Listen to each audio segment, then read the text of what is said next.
Hello students, welcome to competition club. आज हम लोग मैथ्स की स्टार्टिंग करने जा रहे हैं। और आप सबको पता है मैथ्स में सबसे पहला जो चैप्टर होता है वो होता है नंबर सिस्टम। तो आज हम स्टार्टिंग करेंगे नंबर सिस्टम से।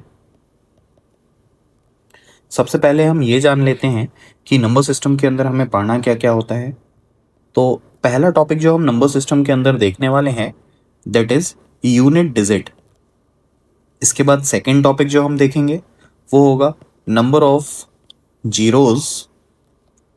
थर्ड टॉपिक में हम लोग फैक्टर की बात कर रहे होंगे। इसी तरह फोर्थ टॉपिक हम लोग डिविजिबिलिटी रूल की बात करेंगे। एंड लास्ट रिमाइंडर थ्योरम पढ़कर अपना नंबर सिस्टम को ख़त्म करेंगे। ठीक है, तो चलिए स्टार्ट करते हैं। सबसे पहले बात करते हैं यूनिट डिजिट की। समझते हैं यूनिट डिजिट में बेसिक बेसिक चीज़ें हमें क्या क्या देखनी चाहिए।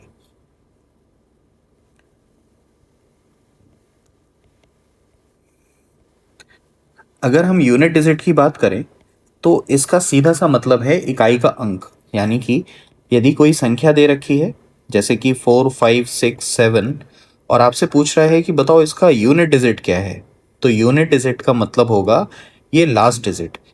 इसी तरह हम इसको पढ़ते हैं इकाई, दहाई, सैकड़ा और हजार, आगे पढ़ते हुए निकल जाते हैं। तो इस पूरे चैप्टर में सिर्फ हमसे इकाई के स्थान की बात करेगा, यानी कि यूनिट डिजिट की बात कर रहा होगा। अगर हम बेसिक क्वेश्चन की बात करें जो यहाँ पे पूछे जाते हैं तो कुछ इस तरह से बनते हैं, जैसे 47 + 72 + 83 + 97, कुछ इस तरह से। और आपसे पूछेगा कि बताओ इसमें इकाई का अंक कौन सा है, find the unit digit of this expression. तो हमें ये समझना होगा कि यूनिट डिजिट अगर निकालना है तो सिर्फ यूनिट डिजिट पर रखे हुए अंक ही इस्तेमाल होंगे, यानी कि डेसिमल प्लेस में जो नंबर रखे हुए हैं उनका कोई भी रोल इसमें नहीं है। स्टार्टिंग करें तो 7 के साथ में 2 जोड़ेंगे दैट इज़ 9। अब 9 के साथ में फिर से हम 3 जोड़ेंगे तो 12 हो जाएगा।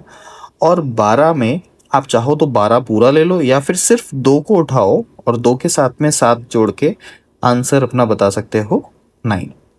तो हम कह सकते हैं इस पूरे एक्सप्रेशन का जो यूनिट डिजिट होगा वो सिर्फ और सिर्फ 9 आएगा।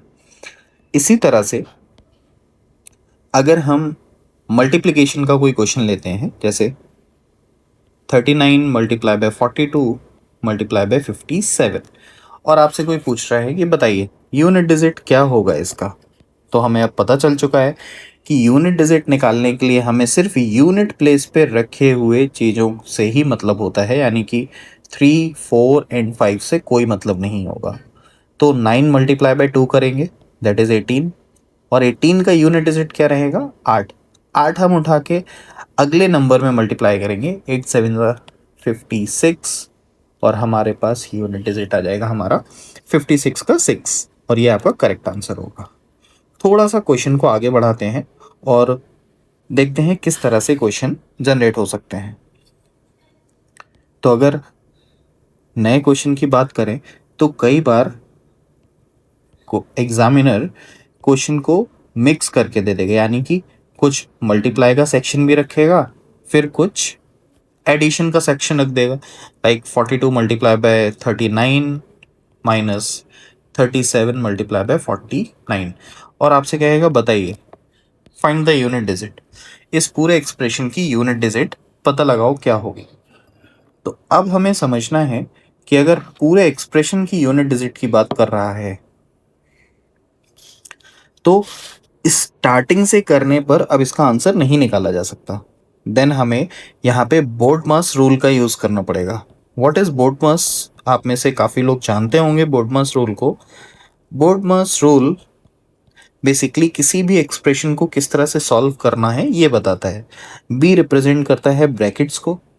ब्रैकेट हमारे पास बेसिकली 4 प्रकार के होते हैं।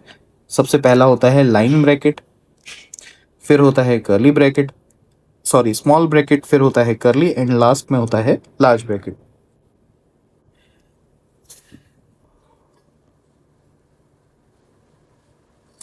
इसी तरह से ओ ऑफ को रिप्रेजेंट करता है, और ऑफ का मतलब होता है का मतलब होता है मल्टीप्लिकेशन का साइन। डी यहाँ पे डिवाइड को रिप्रेजेंट करता है, एम रिप्रेजेंट करता है मल्टीप्लिकेशन को, ए रिप्रेजेंट करता है एडिशन को, और एस रिप्रेजेंट करता है सब्ट्रैक्शन को।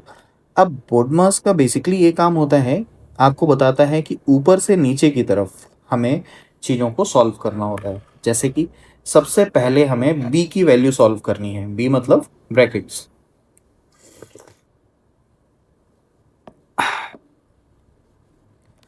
ये आपको दिखाएगा कि सबसे पहले आपको ब्रैकेट सॉल्व करना होता है, फिर ऑफ का वैल्यू सॉल्व करना है, फिर डिवाइड सॉल्व करना है, फिर मल्टीप्लाई, देन एडिशन, और उसके बाद में सब्ट्रैक्शन। अगर हम अपने क्वेश्चन में देखें तो हमारे पास सिर्फ मल्टीप्लिकेशन की वैल्यू है, एडिशन है और सब्ट्रैक्शन है। तो इन तीनों में से सबसे पहले हम मल्टीप्लाई सॉल्व करेंगे। तो मल्टीप्लाई कहाँ कहाँ लगा हुआ है, तो सबसे पहले ये है मल्टीप्लिकेशन, देन ये है, और ये है लास्ट पे मल्टीप्लाई।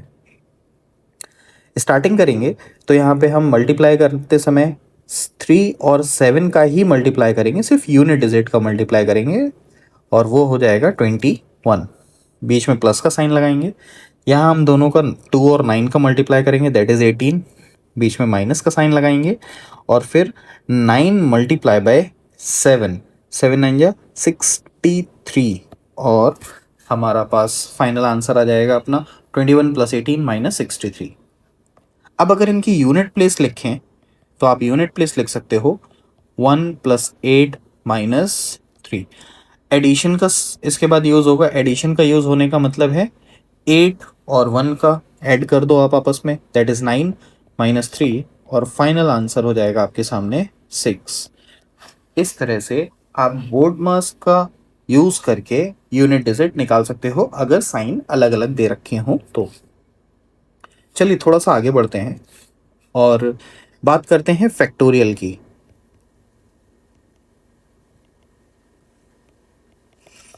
What is factorial?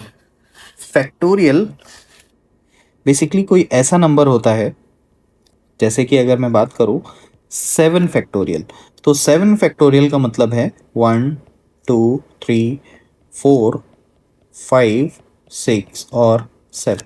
मतलब किसी नंबर को अगर लिखा गया है फैक्टोरियल की फॉर्म में तो इसका मतलब है 1 से स्टार्ट करते हुए उस नंबर तक जितने भी नेचुरल नंबर आने वाले हैं उन सब का मल्टीप्लिकेशन, है ना।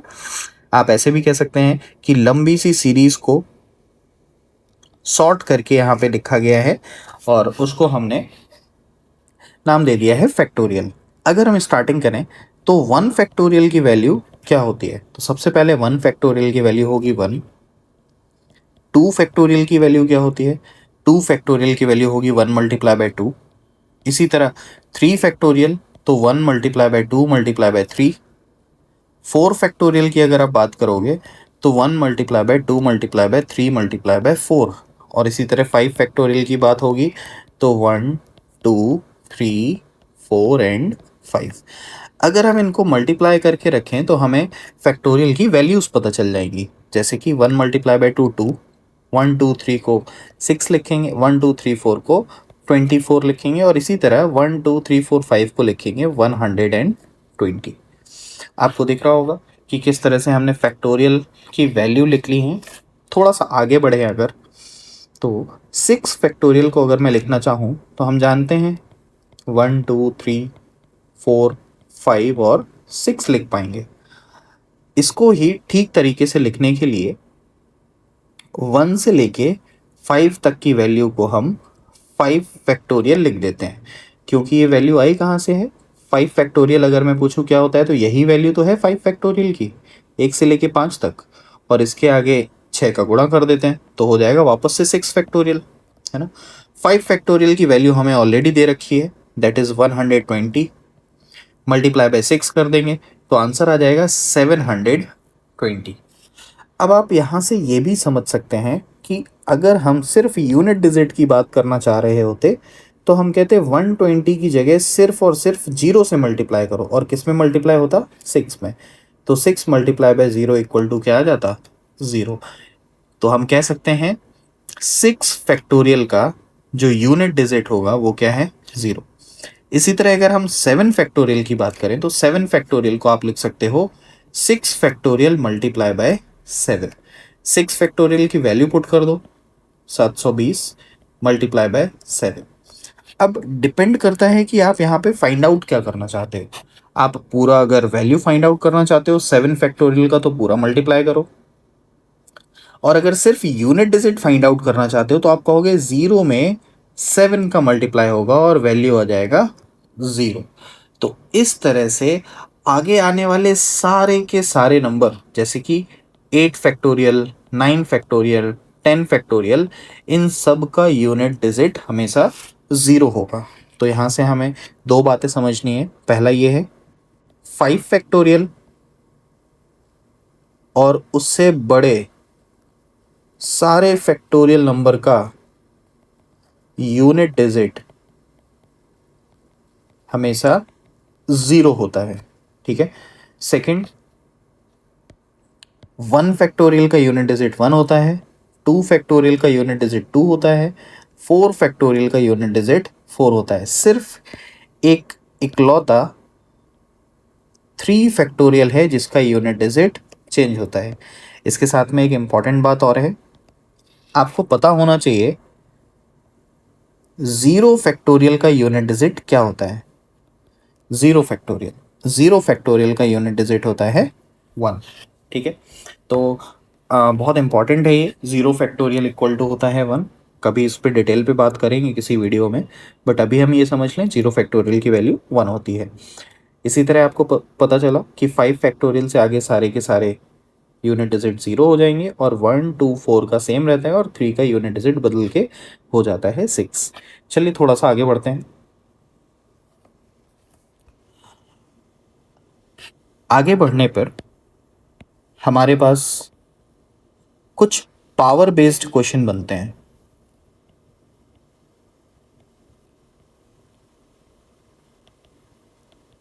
जैसे कि आपने देखा होगा कई बार लिखा होगा 22 का पावर 97, और पूछा होगा इसकी यूनिट डिजिट बताओ क्या हो सकती है।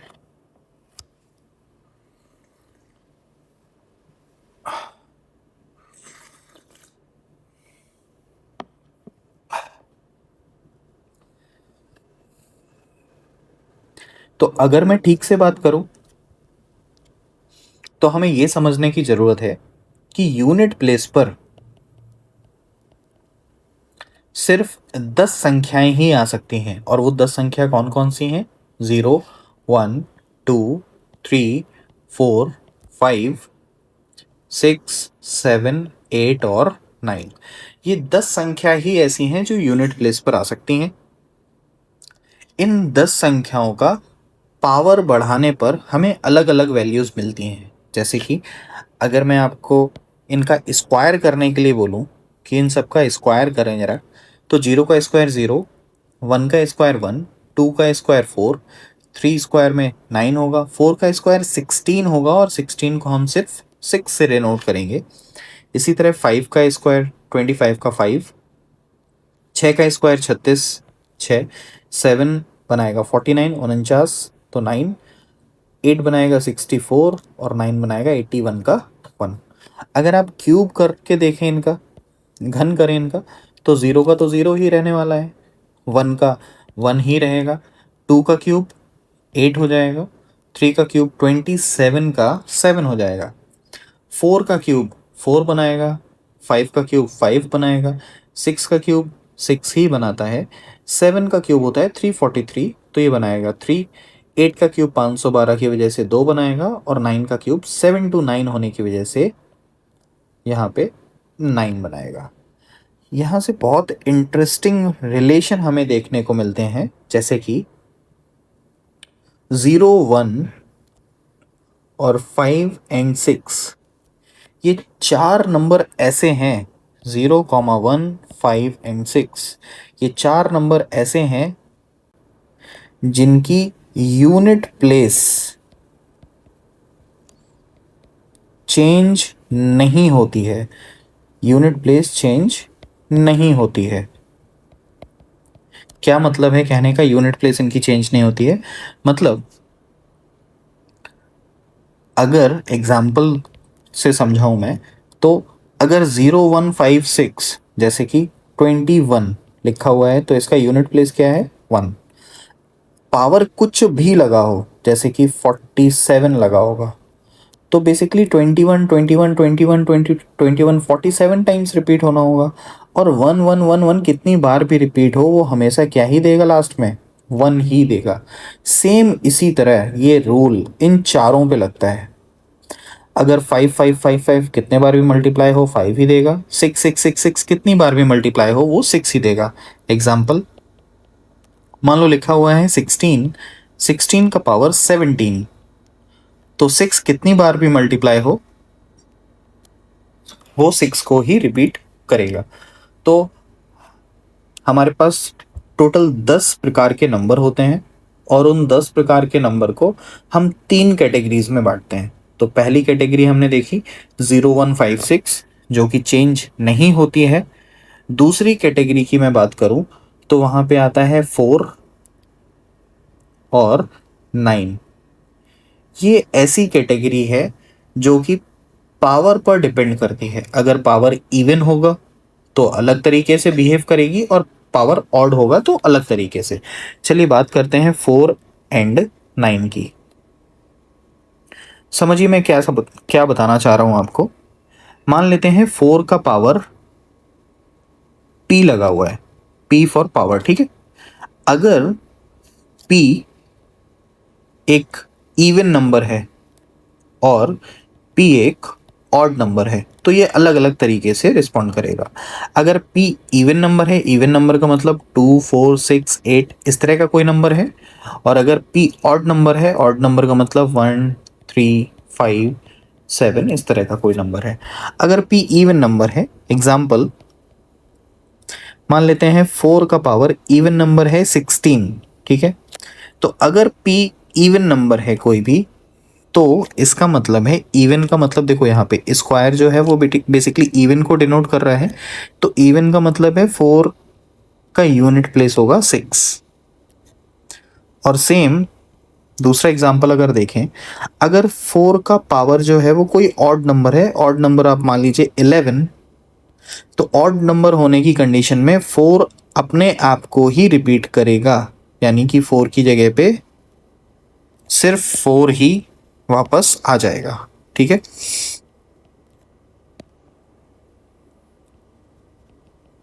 सेम इसी तरह हम 9 के बारे में बात करें, और 9 की पावर अगर p दे रखी है और p को हम लोग एक बार इवन लिखें और दूसरी बार p को अगर हम लोग ऑड लिखें, तो इवन लिखने का मतलब है 2 4 6 8 और इस तरह से आगे बढ़ रहा है। ऑड लिखने का मतलब है 1 3 5 7 इस तरह का कोई नंबर लिखा हुआ है।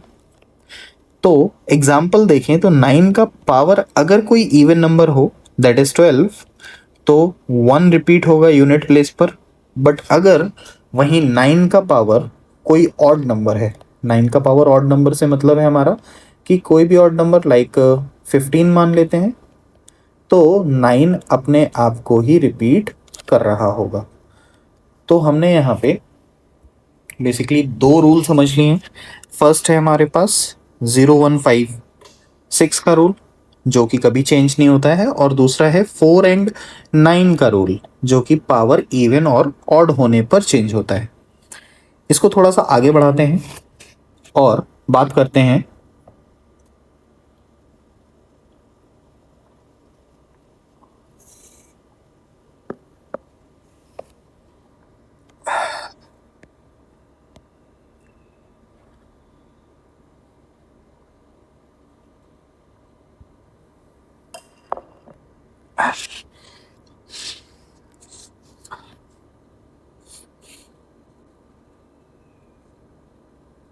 2 3 7 और 8 की। लास्ट में यही 4 डिजिट बचे हैं हमारे पास, क्योंकि 0,1,5 और 6 के बारे में हमने समझ लिया है, ये चेंज ही नहीं होते हैं कभी। और 4 एंड 9 इवन और ऑड के हिसाब से चेंज होते हैं, ठीक है। तो 2 3 7 8 क्या रूल लगेगा 2 3 7 8 में, तो एक बेसिक एग्जांपल लेके समझते हैं और फिर मैं आपको बताता हूँ इसका फाइनल रूल क्या होगा। मान लेते हैं 2 को, 2 उठाया हमने और 2 में पावर 1 लगा के आगे बढ़े। 2 का पावर 1 2 होगा, 2 स्क्वायर 4 होगा, 2 का पावर 3 8 एंड 2 का पावर 4 है हमारे पास 16 का 6 अगर यूनिट डिजिट की बात करें तो।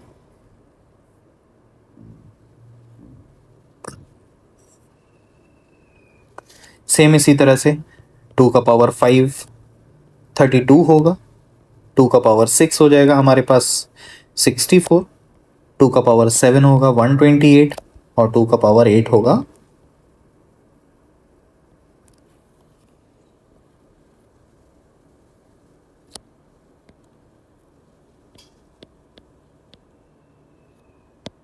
2 का पावर 8 हो जाएगा 256, 2 का पावर 9 होगा 512 और 2 का पावर 10 होगा 1024, 2 का पावर 11 होगा 2056,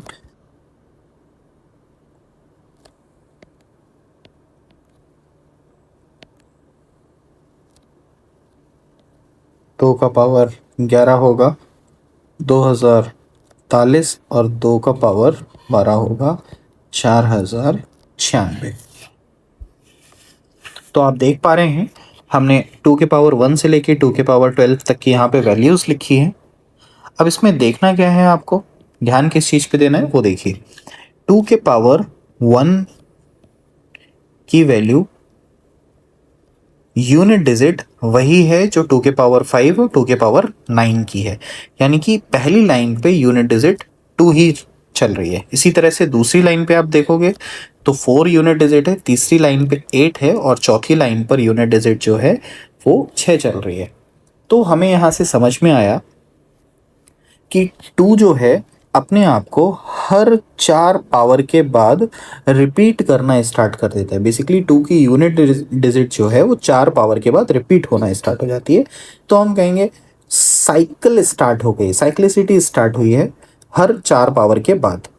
अब एक एग्जाम्पल लेके मैं आपको बताता हूँ, और जो यहाँ पे हर 4 पावर के बाद साइक्लिसिटी स्टार्ट हो रही है वो सेम 2 3 7 और 8 इन चारों के साथ होती है। मतलब इन सब की साइकिल जो है वो 4 पावर के बाद स्टार्ट हो जाती है, हर पावर 4 के बाद स्टार्ट हो जाती है। आप एक एग्जांपल लेते हैं और मैं बताता हूँ कि हमें इनके क्वेश्चन को कैसे सॉल्व करना है या टैकल करना है। मान लेते हैं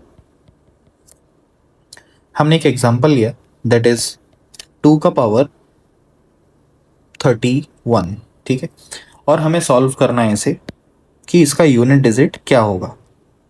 तो सबसे पहले हम क्या करेंगे, पावर को जो कि है 31 4 से डिवाइड करेंगे। हम 4 से ही पावर को क्यों डिवाइड कर रहे हैं, क्योंकि बेसिकली इनकी साइकिल जो है वो 4 डिजिट पे चल रही है। तो 4 पावर से हमने इसको डिवाइड किया है। 4 से अगर हम लोग 31 को डिवाइड करेंगे तो ये 7 टाइम्स जाएगा और 28 पूरा पूरा कटेगा। 28 कटने के बाद रिमाइंडर कितना आएगा, 3। रिमाइंडर 3 आने का मतलब है कि पावर को हमें यहाँ से हटाना है और रिमाइंडर को उसकी जगह प्लेस कर देना है, यानी कि 2 का पावर 3 लिख देना है। और 2 के पावर 3 का यूनिट डिजिट आप ऊपर देख पा रहे होगे दैट इज 8। और फाइनली हमें पता चला कि 2 का पावर 31 जो है उसका यूनिट डिजिट भी क्या होगा, 8 ही होगा। अगर आप इसमें आगे बढ़े, ध्यान दीजिए, अगर आप यहाँ पे आगे बढ़ना चाहें तो हम कहेंगे 2 का पावर 13 यहाँ आएगा, इसी तरह 2 का पावर 14, 15 16,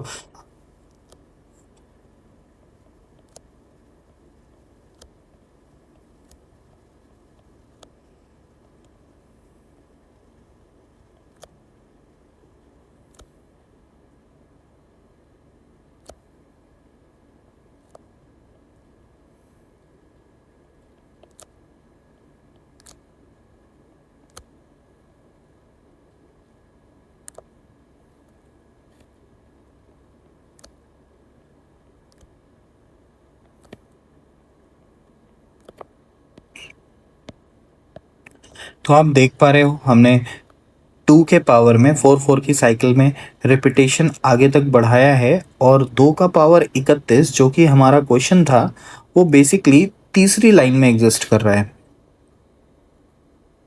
तो तीसरी लाइन में एग्जिस्ट करने का मतलब है जो 2 का पावर 3 का वैल्यू होगा वही वैल्यू 2 के पावर 31 का भी होगा। यही सेम चीज़ हमने नीचे एग्जाम्पल के थ्रू सॉल्व करके आपको दिखाने की कोशिश की है। अब कोई भी इस तरह का क्वेश्चन आता है, एग्जाम्पल और लेते हैं हम इसमें। मान लेते हैं 7 का पावर 23 आ गया, 7 का पावर 23 आ गया, हमें इसे सॉल्व करना है। तो सॉल्व करते समय हमें ये ध्यान रखना होगा कि पावर को हमें 4 से डिवाइड करना है। 5 टाइम्स जाएगा 20 और रिमाइंडर दे देगा 3। जैसे ही इसने रिमाइंडर 3 दिया तो हमने 7 का पावर 23 को हटा के रिमाइंडर 3 लगा दिया। 7 का पावर 3 होता है 343। अगर किसी को नहीं पता है तो आप 7 मल्टीप्लाई 7 का भी यूज़ कर सकते हो। 7 7 का 49 होगा, 9 और 7 का मल्टीप्लाई होगा, दैट इज 63 और आपकी यूनिट प्लेस आ जाएगी 3। इसी तरह से अगर आप चाहो तो एक और एग्जांपल ले सकते हैं। मान लेते हैं 8 का पावर 46। अब अगर हमें 8 का पावर सॉल्व करना है तो हमें पता है 4 से हम वापस से 46 में डिवाइड करेंगे। 4 से 1 टाइम जाएगा 4, 6 नीचे लेके आएंगे, फिर 1 टाइम जाएगा 4 और रिमाइंडर आ जाएगा 2। 8 की पावर जो है 46 की जगह हमें 2 लगाना है और 8 एरिया होता है 64। 64 का यूनिट डिजिट हमारे सामने आ जाएगा वापस से 4। एक और चीज़ है यहाँ पे जो आपको पता होना ज़रूरी है। हम अगर 4 से किसी भी नंबर को डिवाइड करते हैं तो कितने रिमाइंडर आने की पॉसिबिलिटी है, रिमाइंडर क्या क्या आ सकते हैं। तो रिमाइंडर हमारे पास आ सकता है 1 2 3 या फिर 0, कोई भी रिमाइंडर नहीं है ना। पूरा पूरा अगर नंबर कट जाएगा तो आ जाएगा 0। अगर रिमाइंडर 1 आता है तो हमें पता है हम पावर 1 लगाएंगे। अगर रिमाइंडर 2 आता है तो हम पावर 2 लगाएंगे। रिमाइंडर 3 आता है तो हम पावर 3 लगाएंगे। बट इन केस रिमाइंडर 0 आ रहा है, 0 आने का मतलब है पूरा पूरा कटना है, 0 आ रहा है तो रिमाइंडर हम लगाएंगे 4। ध्यान दो, रिमाइंडर 0 कब आ सकता है, हमें इस बात पे ध्यान देना है। रिमाइंडर 0 तब आएगा जब पावर जो है वो 4 के मल्टीपल पे हो, 4 8 12 16 20 इस तरह का कोई भी नंबर रखा हो तब जाके रिमाइंडर 0 आता है। रिमाइंडर 0 आने का मतलब सिर्फ इतना सा है कि हम जो वैल्यू ढूंढ रहे हैं वो बेसिकली सबसे नीचे वाली लाइन में एग्जिस्ट कर रही है। देखिए ध्यान से, ये जो सबसे नीचे वाली चौथी लाइन है इसमें जितने भी नंबर लिखे हुए हैं ये सारे के सारे 4 के मल्टीपल ही हैं। ये सब के सब मल्टीपल ऑफ 4 है ना। तो अब जब 4 का मल्टीपल आएगा तो कॉमन सी बात है वो रिमाइंडर 0 देगा, पूरा पूरा कटेगा। और 0 रिमाइंडर देगा तो हमें 0 ना लगा के पावर 4 लगानी है क्योंकि ये 4th लाइन में सारे के सारे रखे होते हैं इसलिए। आई होप ये चीज़ें आपको क्लियर हो रही होंगी, है ना। एक छोटा सा एग्जाम्पल लेके समझते हैं। लाइक 3 का पावर लिखा हुआ है 24 मान लेते हैं। तो 4 से हमें डिवाइड देना है, वापस से 24 को 6 बार जाएगा, 24 पूरा पूरा कटेगा और हमें पता है कि रिमाइंडर 0 आ गया है। रिमाइंडर 0 आ रहा है तो हमें 0 न लगा के उसकी जगह पे सिर्फ लगाना है 4। 3 का पावर 4 होता है 81 और फाइनल आंसर है आपके सामने, दैट इज 1। आई होप आपको नंबर सिस्टम के कॉन्सेप्ट समझने में थोड़ी मदद मिली होगी। अगर आपका कोई डाउट है तो आप मुझे कमेंट सेक्शन में बता सकते हैं और अगर वीडियो आपको ठीक लगा हो, अच्छा लगा हो तो हमारे चैनल को सब्सक्राइब करें।